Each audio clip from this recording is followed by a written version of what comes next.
มาหนึ่งเข่ากันหนึ่งเข่า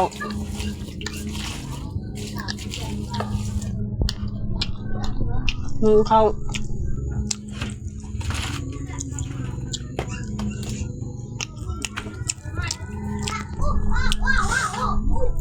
หนึ่งเข่าหัวกิน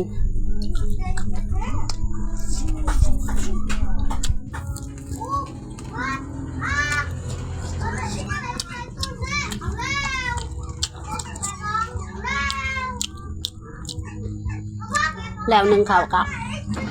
ต้มผักชิ้นหนึ่งผักกูด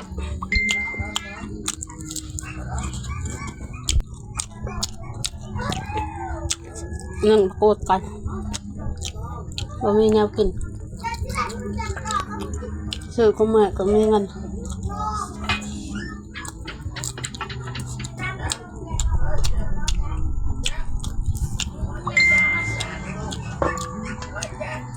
หนึ่งผักกูดมาปูแล้วเอามาเบิ้งนะชุกกับบ้านมาเสร็จเขาจีมักเพกช่วยหน่อยใช้ตำชุบผักกูดตำมักเพกเกลือกับนัวกินกับชุบผักกูดก่อนให้ผักแจมนิ่ม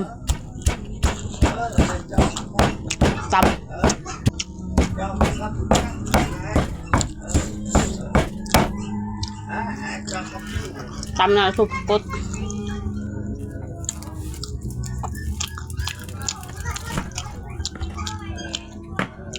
ขอบว่าช่วยสิการอยู่คนเดียวกินได้นี่ให้มาชมผักกูดนะผักกูดชกอะซุปผักกูด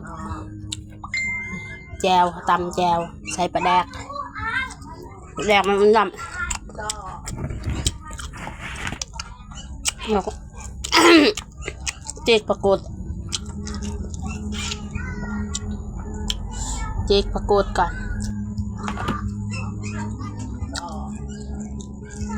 ง่ายงามชุบผักกูดให้เอาจีกิน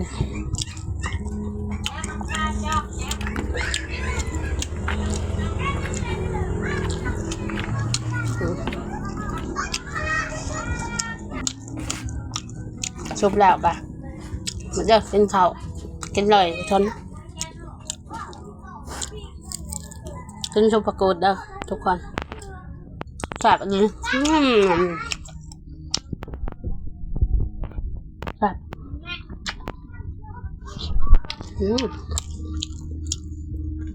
สับ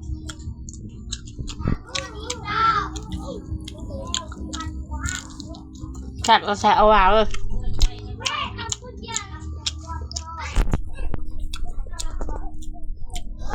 ใช้กินกับผักเทียมยังมี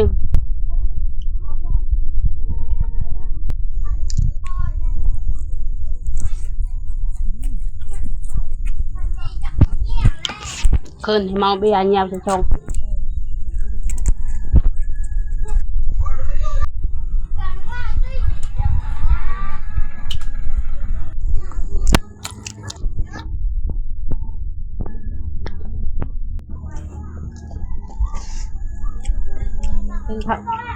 กินทุบผักกูดกับกระเทียม